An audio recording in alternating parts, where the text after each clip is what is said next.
Ganda, pinangalanan na ang gustong magpatanggal sa Showtime. Maraming sumang-ayon sa paniniwala ni Vice Ganda na may mga taong nagsasagawa ng demolition job laban sa programa na lang It's Showtime.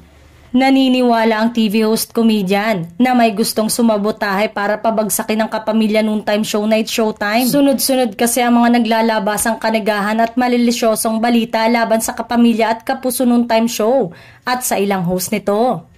Kamakailan ay kumalat ang fake news na buntis daw ngayon si Jackie Gonzaga at si Ayon Perez ang tatay. Ito raw ang dahilan kung bakit nagkakalabuan na raw ang mag-asawang sina Ayon at Vice Ganda. Bukod dito, may chika ring hanggang December 2024 na lang daw na mapapanood ang It's Showtime sa GMA7 dahil hindi na umano i-renew ang kontrata nito sa Kapuso Network. Ang It's Showtime ang pumalit sa binakanting time slot ng tahanang pinakamasaya, ang isinarang noontime variety show ng Tape Incorporated.